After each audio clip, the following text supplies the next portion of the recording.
Why do you think you didn't deserve? Because I think, the messages that I was given as a result of being sexually abused, as the result of what happened after I disclosed about the abuse, and then the behavior that went along with my addiction as well. All of those things, led me to believe that I wasn't good enough. I was unlovable. I wasn't worth it. That I had, brought all of this on myself. All of that stuff. And I just didn't think anybody else would understand. I didn't think, I thought if I ask for help, no one's gonna be able to help me. No one's gonna understand this. But asking for help was the single most important thing. I would be dead if I hadn't have asked for help. I truly believe that I wouldn't be here now.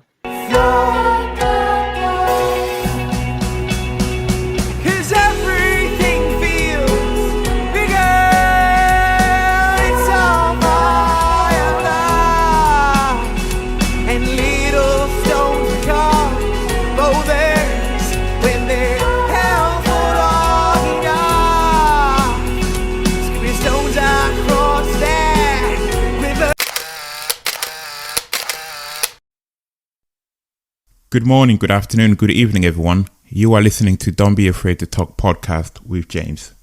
I believe if we are going to affect change, we must go back to the basic, which for me, in essence, is conversations.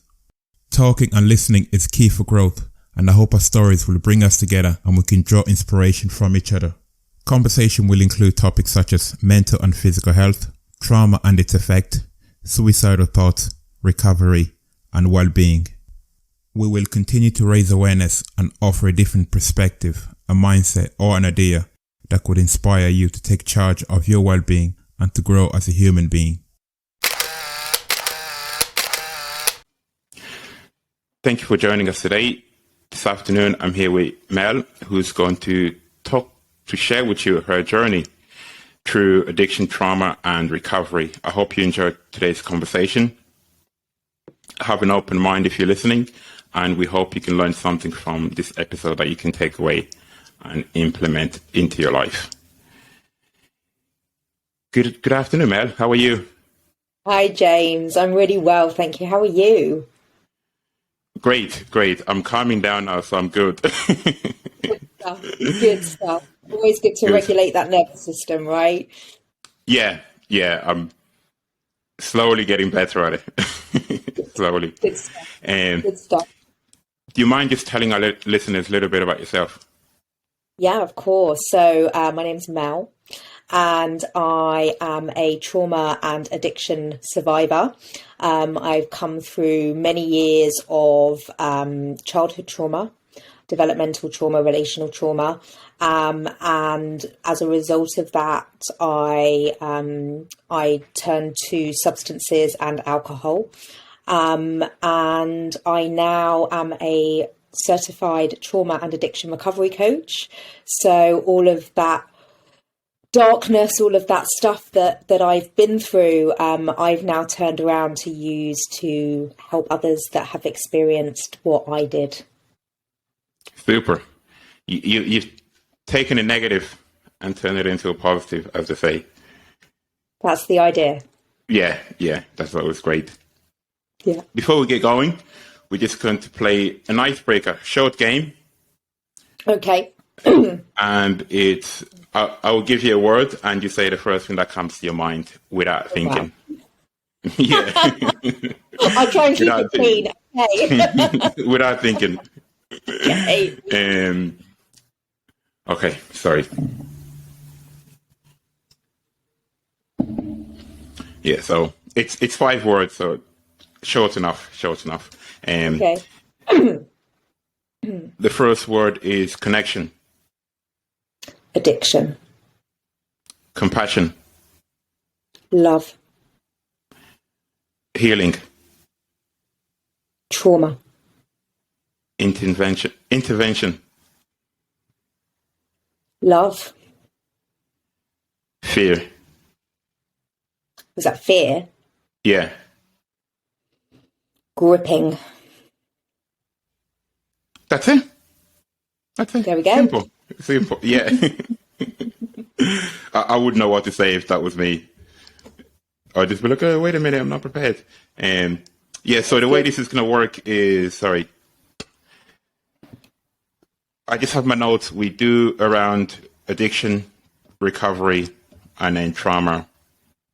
And then, obviously, I'm not going to ask you all these questions. It's just so how it flows. And Sure. then we talk more about trauma and self-love. And then overall, it just a lot of random questions, more around how you are now, not how you used to be. Yeah. So we can end on a positive. Always. Always. Always.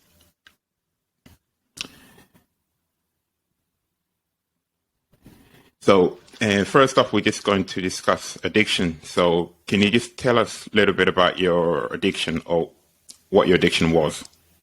Yeah, of course. So, I mean, addiction is such a broad term. So I will just share what addiction was like for me. My experience of it was, I started, I mean, if we're talking specifically around kind of how it manifested, right? So it started for me with alcohol at a very young age. Probably started drinking around 13, 14. I believe I drank alcoholically from when I first started drinking. That's not to say that I was drinking every day round the clock, but what it does mean is that I was drinking to get drunk. I was drinking more than my friends. I was drinking with consequences, and I was drinking to black out even from that age. Is that from 14? Yeah. When you're 14? Okay. Yeah. And then around, I think, I kind of experimented with other drugs such as kind of speed and cannabis. And, sometimes I took those to extremes, but they were drugs that kind of came and went in my life. And then at around the age of 19, I started using cocaine, and cocaine really took a big hold over me. And from the age of 19 until I came into recovery, it was a constant, pretty much a constant part of my life. Cocaine and alcohol very much went hand in hand. I also used to use benzodiazepines and sleeping pills, which were a means to kind of bring me down from the cocaine.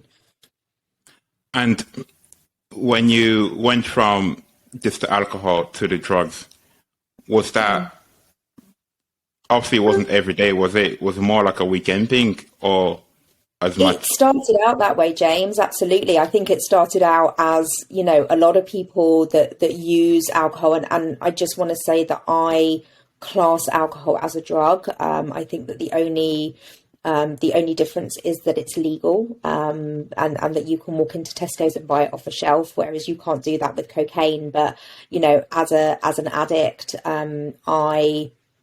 alcohol was as damaging for me as any other substance that I used. And yeah, certainly the drinking and the using, it was a party thing. It was a recreational thing.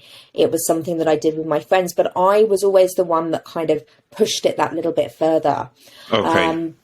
But by the end of my using, it was a daily occurrence. I wouldn't be able to get through the day without alcohol and drugs. And was it a case of, obviously, when you started with drugs, you started with different drugs before you ended up with cocaine? Mm-hmm. Is that because the drugs that you were taking obviously wasn't giving you what you're looking for, so you kept looking for a stronger one? I'm not sure that it was that so much. I think it was just kind of what was around at the time and what was offered to me. I didn't question, if somebody offered me a drug, I took it. That was my that was my attitude. I didn't ask what it was or what it was going to do to me. I was just like, yes, thank you very much. And it just so happened that cocaine didn't come into my sphere, into my world until that point. Yeah. And how was this? Did you keep this away from your family? Like, Yeah, you very hear much it a so. lot. Yeah, I mean, there were times, certainly in the early days of my drinking, when I was still living at home with my parents, that they were aware of my drinking because they were witness to it. I mean, there were times where my mum had to come and pick me up from accident and emergency because I'd sort of passed out on a street, or I'd got so drunk that my friends couldn't handle me and had to take me to hospital. So they were certainly aware of my drinking, but I think that it was sort of probably seen as a kind of a phase maybe that I was going through. That you were Yeah. that you eventually grow out of it. Yeah, I think so. I think there was a lot of denial around my drinking, not just by me, but everyone around me. But I mean, certainly with the drugs, yeah, that wasn't something that I was open about with my family until much later on when I had to be. Okay, when it was like, okay, they're gonna find out that I've been doing more than drinking. I have to Yeah, complain now. And how absolutely. did your parents take that at the time when they realized? Yeah, the first time I kind of admitted, I guess, that I was having a problem with cocaine. I think I was in my sort of mid-20s, and my my mother had already. Well, I've got a brother who was also an addict, and so she had already had some experience around that. So in some ways it made it a little bit easier to tell her. In some ways it made it a little bit more difficult, actually, as well. I think, it was easy because I knew that she understood it. It was more difficult because I prided myself on being the kind of, the good and perfect child. And then I came out with this big thing. Yeah, So big shock. yeah. Yeah.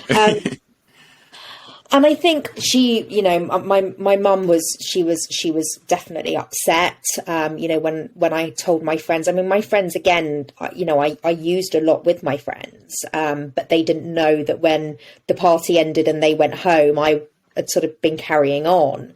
So the admission to my friends and family that actually it had become a problem when I was in my mid-20s, everybody was quite surprised because, I had managed to hold down good jobs and kind of, keep my head above water. I wasn't, anything like the stereotypical addict that Yeah. people think of. But everybody was very supportive. That was the first time I experienced recovery, and I didn't stay in recovery at that point. It took a little bit longer for me to sort of get to where I am now, but certainly, I had a lot of love and a lot of support. So that was great. And with cocaine, when you took that for the first time, sorry, I'm not familiar. Well, I know there's a drug called cocaine, but I don't know what it's like to take. So when you take that for the first time, for your experience, like how was that? Was it just like, oh my God, what is this? I need more of it, or did you like, no, I don't want to try that again, but you tried it again, or No, instantly. From the minute I did my first line of cocaine, I kind of knew that this was a feeling that I had been seeking, and I knew that I wanted more of it. so it was more of a feeling that you're looking for, and Absolutely. cocaine just brought that feeling. Okay, so you were addicted to the feeling, not the drug, but you used the drug to get a feeling. Absolutely. Yeah. And sorry. Sorry. And when you came clean with your parents and they found out that you've been using, did they try to get you off it straight away, like send you to programs, or was it a case of, I can't believe you're using this, you letting down the family? No, I was very fortunate that at that first instance, there was never any kind of shaming around it for me. And as I said, because my mum had sort of previous experience with my brother, she was very supportive, and she, together we found a kind of a 12-step meeting for me to go to, and that was my first, and she actually came with me to my first meeting and sat and held my hand the whole way through it. So there was it was lovely, and it was very, I had a lot of support and a lot of love, and I was never really shamed. I think there were times later in my addiction where, not that I was ever shamed for my using, but where things got so bad that, my mum had to kind of, well, basically make me homeless. But at that point in my mid-20s, when it all kind of first came out, it was just a lot of love and a lot of support.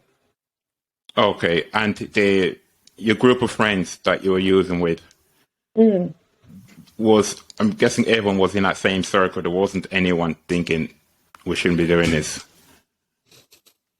Not all my friends were using. There were only like a few of them that were, and again, they were, even the ones that were using were all kind of very supportive of my recovery. And what made you stop? Like, what event happened that you kind of like, oh, this is maybe I should try something else? Yeah. At that point, at that first kind of juncture, it was probably a combination of things. I think I had started to kind of miss time off work. I had another job that was kind of being, I guess, threatened by the fact that I wasn't turning up. I think I had there were issues around sort of my finances because of it. It was just, I think it was a series of consequences that happened that had kind of been happening before, and I'd managed to sort of come through them and get over them and get head above water again. And I think this time round, when I kind of admitted for the first time that there was a problem, I think it was just, it was just what I call my first rock bottom, really. And that's not to say that there weren't many more rock bottoms that came after that, because there were, but that was kind of the first rock bottom that I experienced. And I wanted to do something about it. And did you stop and start again after your 12-week program? Is that right? No, it's not a 12. It's a 12-step. It was a 12-step program. Yeah, 12-step program. Yeah. No, 12-step program. It's something that you can kind of graduate from them. You go to them for as long as you need them, as long as you want them. You get a lot of people that, once they start to go to a 12-step fellowship, they're kind of in there for life. But I, at that point, I stayed in a 12-step fellowship for about a year and a half. I had about a year and a half clean and sober, completely abstinent from all mind-altering substances. Everything, and then I kind of pulled away from the 12-step program and hadn't addressed the underlying reasons why I was using drink and drugs in the first place. And so, within kind of weeks of me pulling away from the 12-step program, I was drinking and using again. Okay, so you did your program, and a few weeks later, a month or so, you went back to it. And you think that's because you never dealt with why you're drinking and using? Yeah, I think it's important to understand here that for me, drink and drugs were a solution for me. They were a solution to the way I was feeling, to managing my internal condition, which was, a very dysregulated nervous system from years of childhood trauma. It was the inability to manage my emotions, the need to escape and the need to avoid, and the need to feel some kind of belonging and connection, which I seemed to get through drink and drugs until I didn't anymore. Okay. So for me and for many other addicts, what we need in our lives, what I needed in my life, was a solution that wasn't drink and drugs. So if I wasn't drinking and using, and I wasn't addressing the problem and the underlying causes of the addiction, then the only thing I knew was to go back to the drink and the drugs. Okay. And when you went back to drinks and drugs, was that for a few more years before you went back to step one again? Yeah, absolutely. It was sort of another 10 years. Okay. That I was out, kind of back out there for, and, and a lot happened in that time. And, the drinking and the using got progressively worse, as the longer you sit with unresolved trauma, the more unmanageable and the more dysregulated you become. And therefore, the more drink and drugs are needed to regulate and to try and soothe and to try and escape.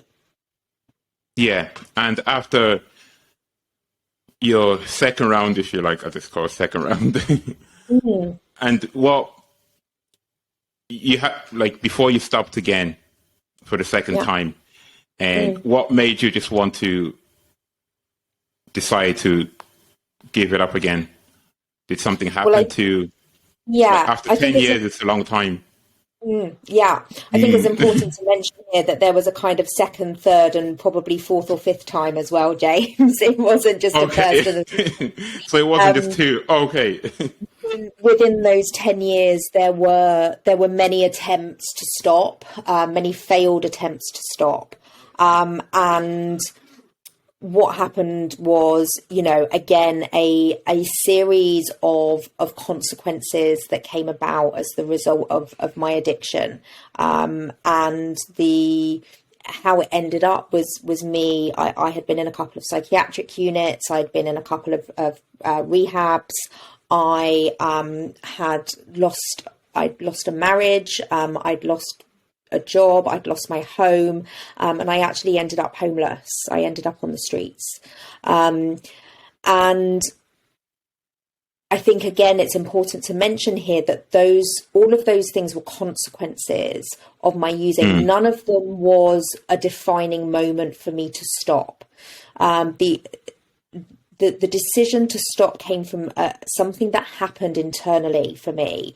And it's not something that I believe I can articulate that well, apart from to say that I had spent many years before that not really caring if I lived or died, and most of the time hoping for the latter.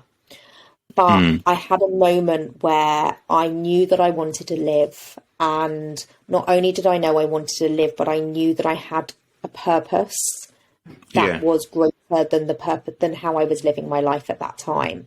And I knew that to fulfill that purpose, I needed to get clean. And that's not to say that I made that decision and I had that moment of clarity and then everything kind of fell into place and was wonderful. It took a lot of hard work. Yeah. And did you try different avenues for healing, or do you just go back to, okay, this is what I've done before, so I'll try that again? Or did you look for alternative? I think over the years, I looked for many alternatives. I went to doctors, I went to psychiatrists, I was put on, medication, antidepressants. I tried therapy, but wasn't at the point of being willing to look at my trauma enough. I tried the spiritual route. I went and started meditating at a Buddhist center. I trained to be a yoga teacher. There were many things that I tried to stop drinking and using, but it had to be something that happened for me internally, and also the right path for me to take in that healing, and to be able to find that right path. And what worked for you? Because you tried so many things, which is great, instead of just trying one or two and be like, oh, this is not for me, but you've tried a lot of things. So which part kind of was clearer for you? Yeah, for me, it was the combination of going back to a 12-step fellowship, and also getting doing some real work on the trauma. And for me, they needed to go hand in hand, because I tried one without the other on various occasions, and that hadn't worked. So for me, I needed the 12-step program to I guess deal with the actual kind of addiction side of it, and to underpin my trauma healing. And once I had managed to get a little bit of clean time, it was very important for me to then start dealing with the underlying issues through trauma therapy. And, I think 12-step fellowships are amazing, and I'm still, a part of them. But when you have trauma, when you're storing trauma, and especially with a traumatic childhood, when it's developmental trauma, a 12-step program can be a little bit like trying to stick a plaster on an open wound. So, it will stop the bleeding maybe for a certain amount of time, but as soon as that plaster, falls off, the wound is going to be open again. So that I needed something that was going to close that wound and make it a scar. Yeah. And when you're going through your trying out different things, the word trauma obviously was never probably mentioned to you. Was it, or was it mentioned? I knew that I'd been through something very traumatic as a child. I knew that I'd had a very traumatic childhood. There was kind of no escaping from that. And I had been in therapy in my teenage years. But the relationship between the trauma and the addiction wasn't really pointed out to me until much, much later. And the message that I was given when I went into a 12-step fellowship in my mid-20s was that actually my trauma and my addiction weren't connected, and that whether I had experienced the trauma that I had as a child or not, I still would have been an addict. And that was the message that I was left with. So when I started to see therapists, and they would say to me, the reason that you're using and you're drinking is because of what's happened to you, I would look at them like they were mad and say, well, no, you obviously don't understand addiction. I think that a lot of that was my denial, and my need to avoid. Okay, so even when they said when someone mentioned to you that the two could be linked, you still didn't want to believe that. Yeah, that's possible. And when we're talking about trauma, are we talking emotional trauma? Because they tend to do the most damage, I think. Yeah, absolutely. Mine was sexual abuse. So I was sexually abused by my father and my brother from before I can even remember. I think my earliest memories were when I was about 2 or 3. And I disclosed about the abuse just before my 13th birthday. So it was kind of my whole childhood was I was being sexually abused. And obviously with the physicality of the sexual abuse obviously goes a lot of kind of emotional stuff as well. But I have to say, and this isn't me kind of minimizing or justifying, what I didn't have, and as a professional, I agree with you completely with the emotional stuff, because as a professional, what I see now is actually the developmental trauma that has huge impacts on people is around the neglect and a lot Yeah. of the emotional abuse. And thankfully, that wasn't my story. I had, a very loving mother, and grandparents and aunts and uncles. So I had a lot of very secure attachment, as a child from those members of the family. But obviously it was all being underpinned by the sexual abuse that was taking place. And when I disclosed about the abuse, that was when a lot of the kind of the more emotional and the neglect kicked in at that stage. It was a little bit later in my kind of trauma Yeah. journey that I experienced the neglect and more of the emotional stuff. And when you discussed that with your members of the family who supported you, did they believe you, or was it just a case of the child's imagination, as to say? No. I was very much believed. And when I disclosed, it was to a nurse at school. And obviously the school were under obligation to contact the authorities. And I was, taken in for police interviewing, and both my father and my brother were taken to court, and both of them pleaded guilty. So it was, so I was very much believed. Yeah, that's good. That's good. And do you think that from that, did you ever blame yourself for what happened in your adult life? I don't think I get asked this question a lot, actually, and I don't remember ever really thinking that the abuse was my fault. I think I was always told, sort of growing up, that I had a very sort of, old head on young shoulders. And there was part of me that I think was kind of wise enough to understand that I hadn't encouraged or invited that.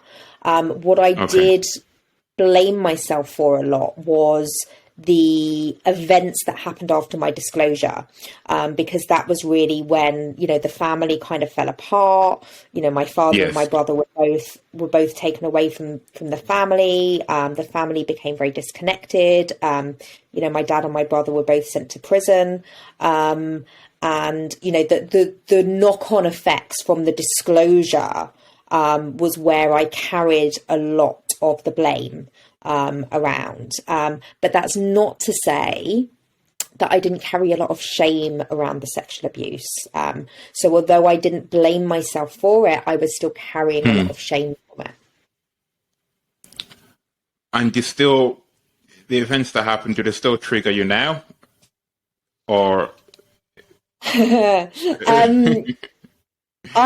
think, because the memories are still in the body, like you.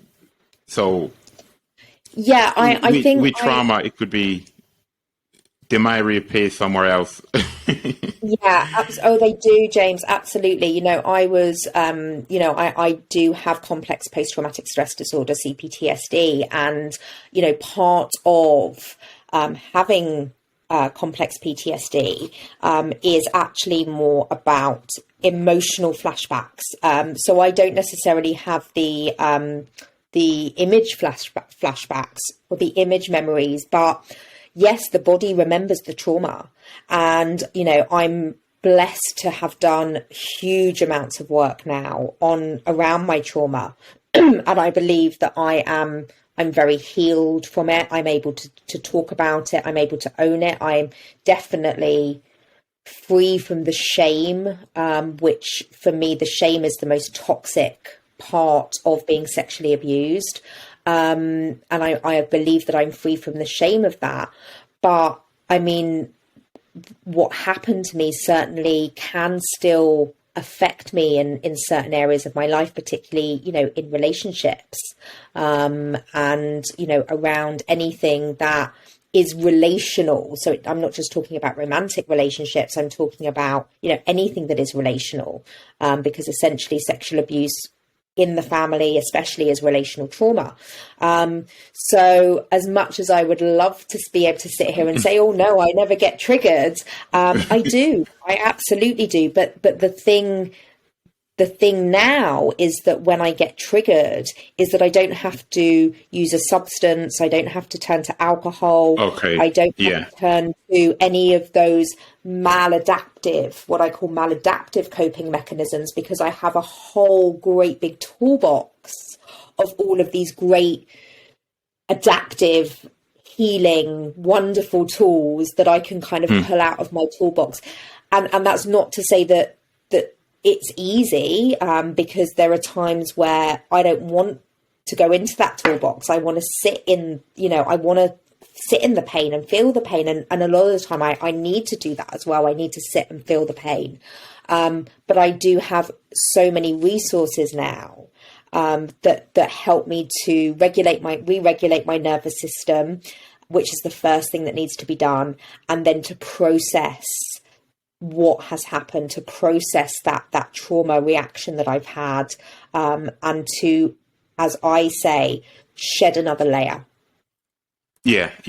And when you mentioned sitting with the pain, do you think a lot of people do that? A lot of people like to sit with do you think a lot of people like to sit with the pain instead of looking for ways to get rid of the pain? Like you could become familiar with the pain that you don't want to get out the pain because it's normal. It's normal for you, but it's not normal. Yeah, and I think that there are so many different avenues to that we could go down with this, and I think this is obviously a big reason why people use addictive processes, substances, behaviors, because the pain is too much. And those things temporarily and momentarily take away the pain, numb the pain, or are a way to avoid the pain. And one of the really important things that I've learned in my healing journey is that you can't go under it, you can't go over it, and you can't go around it. You have to go through the pain. And yes, I do think that there are people that re-traumatize themselves, that like to sit in that pain, because the payoff for that is that they're comfortable with the uncomfortable, and there is a fear of what is on the other side of that because it's the unknown. So I think that there is that, but it's, for me, I understand that. I can see why for some people it is attractive to stay in the pain. And this in relating to shame, when you said you carried a lot of shame with your trauma, so was that for many years? Like, you're obviously for shame to stay there, you have to be quiet about it. So was that something that you just, I'm not gonna talk about this and just let me deal with it myself? Yeah, I think it's, it's very difficult to identify shame until you are taught about it, until you're shown it. I didn't really know that was what I was carrying. And I think, the easiest way that I help my clients to identify shame is a belief about who you are. And it's a belief that you are given through experiences from other people about who you are. So, people talk about guilt and shame and the difference between them. And, guilt would be, I have done something that was wrong. I have done something that I shouldn't have done. Shame is, I am a bad person. I am a wrong person. So shame consumes you and gives you a belief about who you are rather than what you've done. And so the only way to get out of that is to talk about it. Yeah, absolutely. To talk about it. And that has to be difficult. Of course it is. You know, sharing stories, and I think stories is sometimes can be a bit of a wrong word to use, because story sounds like it's something made up, but sharing Experiences, sharing experiences with other people is the most difficult thing to do. You know, asking for help was the most difficult thing that I had to do, because I didn't believe that I deserved it. And what do you think? What do you think you didn't deserve? Because I think, you know, the messages that I was given as a result of being sexually abused, as the result of what happened after I disclosed about the abuse, and then the behavior that went along with my addiction as well. All of those things, you know, led me to believe that I wasn't good enough, I was unlovable, I wasn't worth it, that I had, you know, brought all of this on myself, you know, all of that stuff. And I just didn't think anybody else would understand. I didn't think, you know, I thought if I ask for help, no one's gonna be able to help me. No one's gonna understand this. But, you know, asking for help was the single most important thing. You know, I would be dead if I hadn't have asked for help. I truly believe that. I wouldn't be here now. Yeah, and when we're talking about disclosing shame talking to someone about it, obviously speak to the right person, not just because I think now people like to post stuff on social media and for reasons I don't know, but when you're talking about shame, it's obviously important to discuss it with the right person that's absolutely that you think can, especially when you're talking about things that personal. Don't just throw it out to someone that you don't really. It's finding the right person to share the information with. Absolutely. I mean, I think, you know, trauma and addiction both carry so much shame, and disclosing your experiences to people who are trauma informed, who are addiction informed, who have been where you've been, who understand you, who can support you, who are not going to shame you anymore, is so important. And don't get me wrong, that, you know, social media can be amazing for that. You know, I have found a lot of support and community and encouragement in the right places in social media. Yeah.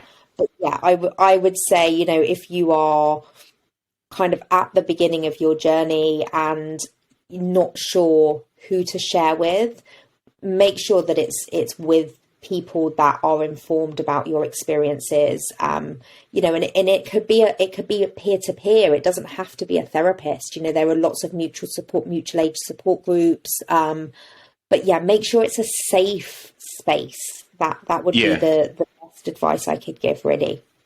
Yeah, because that could be difficult if you share with say the wrong person and they don't respond how you expected them to respond, so you just knock you back into that belief. Yeah, there's definitely a danger of that for sure.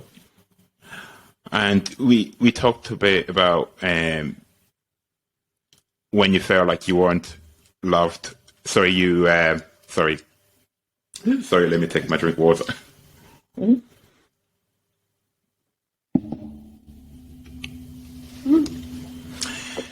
So when we're talking about you feeling that you didn't deserve help, the process of self-love, is that something that you practice every day, or how do you end up how did you come about that? Self-love is a real journey to get to. I remember sitting in rehab 5 years ago now, and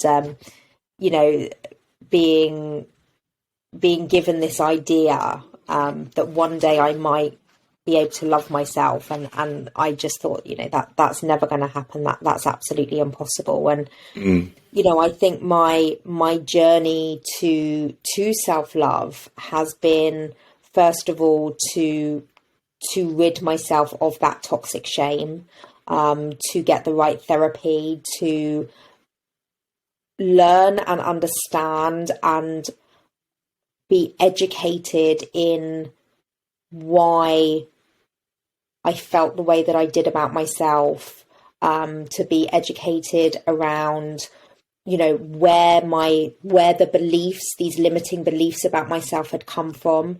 And I think the first part of self-love for me was acceptance,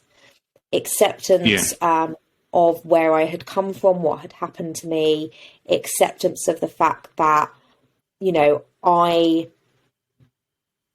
I had no choice at the time. For me, it was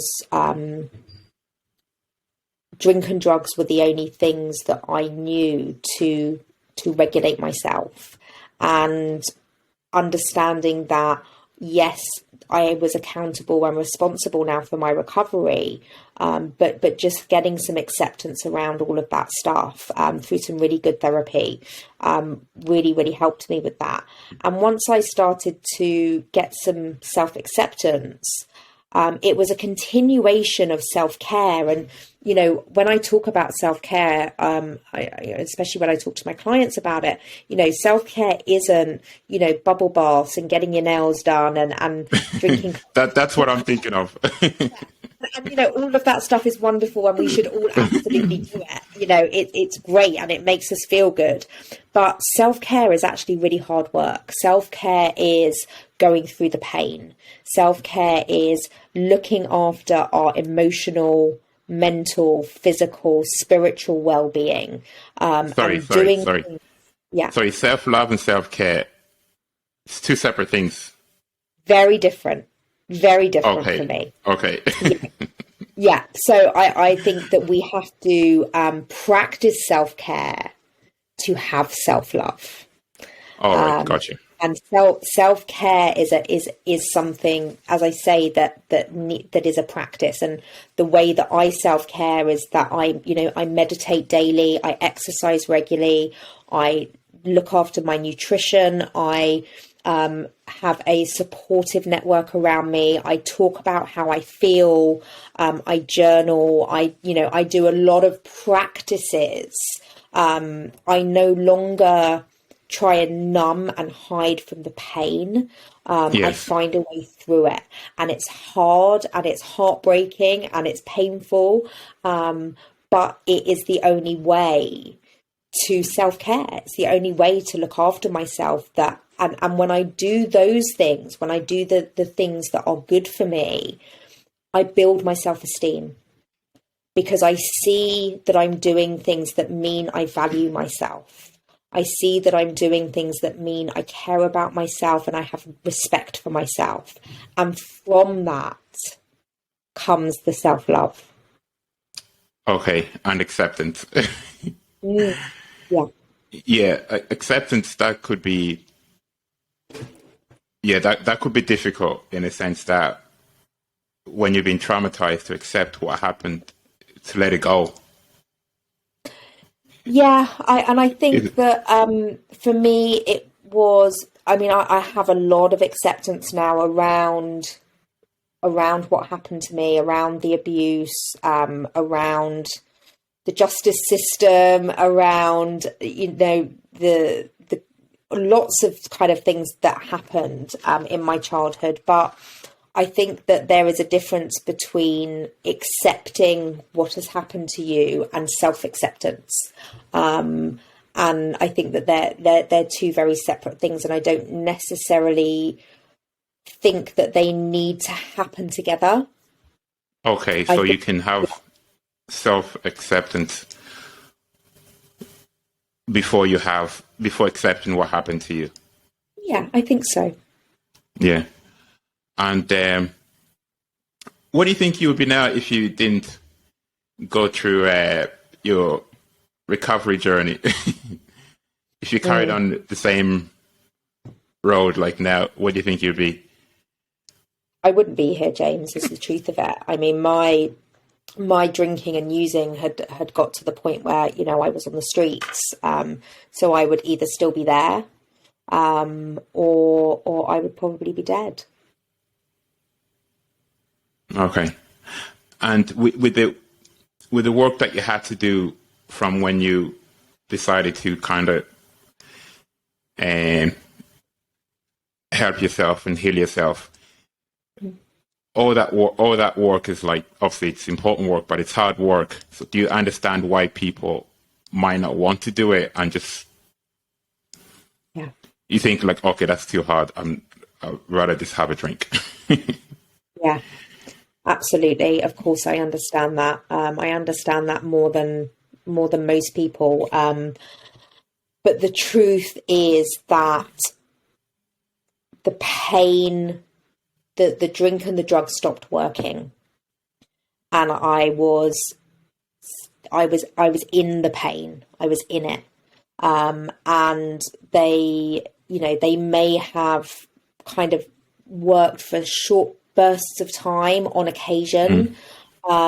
But what was happening to me as a result of my addiction was causing more pain. So I was caught in a cycle by the end of it. Yeah.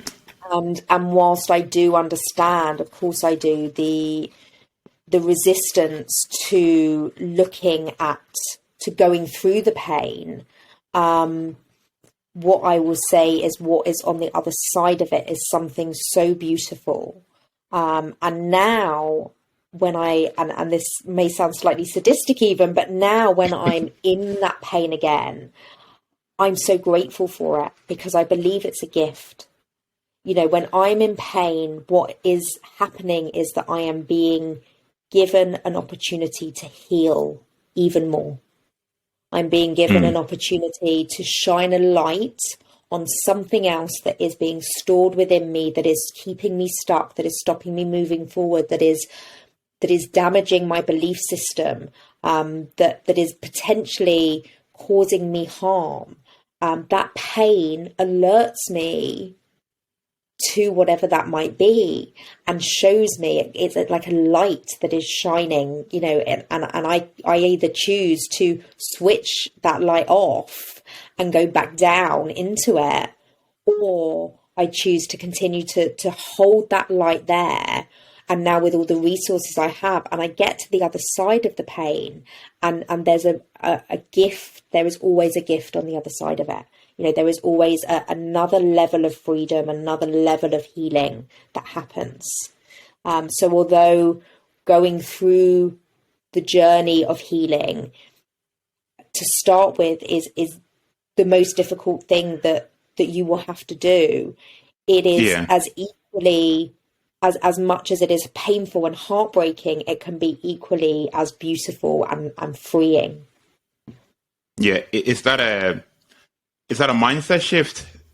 If you, because obviously every pain comes like the negative comes with a plus, but it's easier to focus on the negative because when you're in that pain, it's easier to state it than it is to think like, oh, this might mean something. So for you now, you've done a lot of work on yourself, so you know that when the pain comes, there's an opportunity for growth again. So for anyone that's kind of like, if someone's coming to you, that's sorry, what was that? Am I over my computer? Yeah. So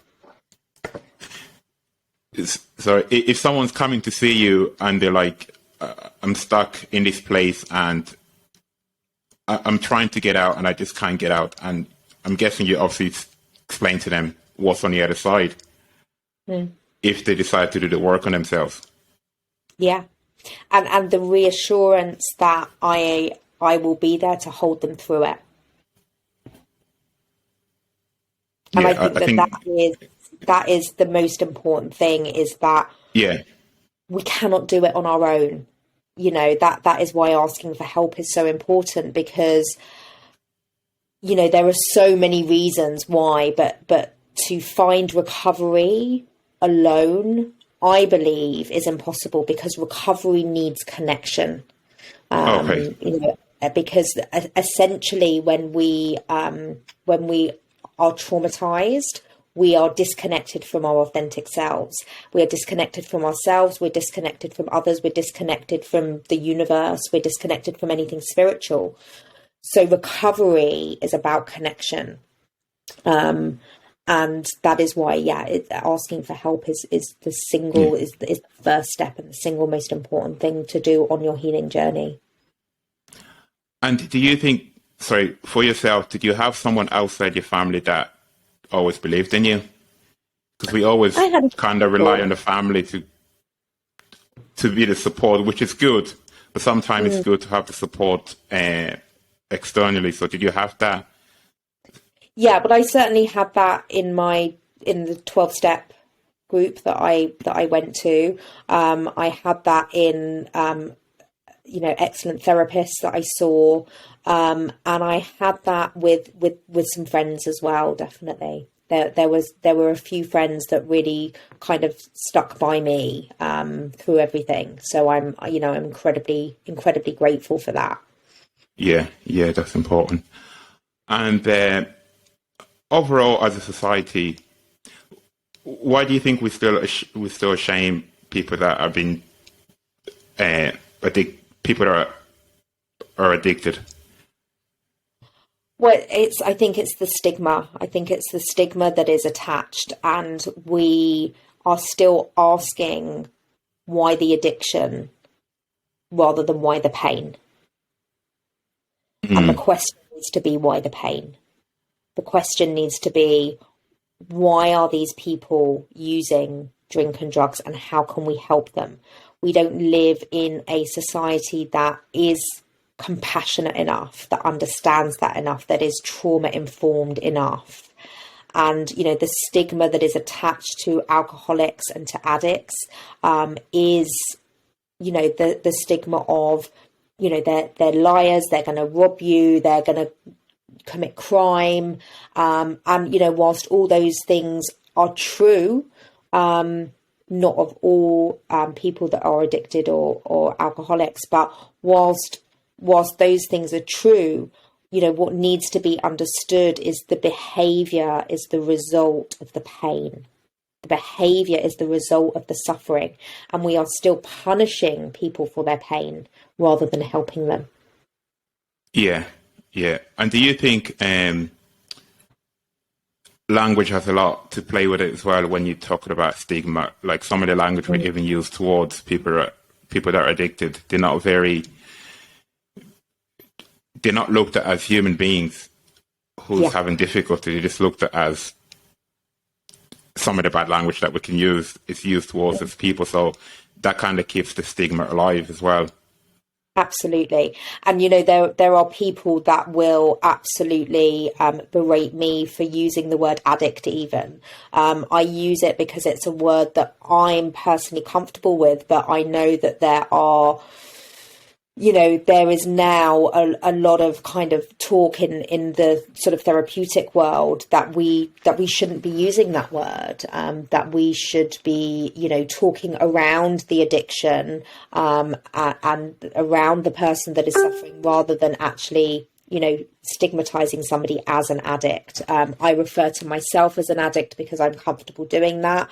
I don't have an issue with having that as being known as somebody, because I'm in recovery now and I am okay with that. But I do think that, yes, I think a change in language, but there needs to be a change in ideas. There needs to be a change in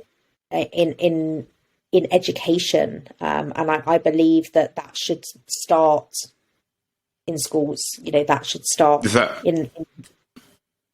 Yeah, I don't think it's something that can be changed from top down. I think it needs to change from bottom up, if you like. Absolutely. As a society or community. Absolutely. I agree completely.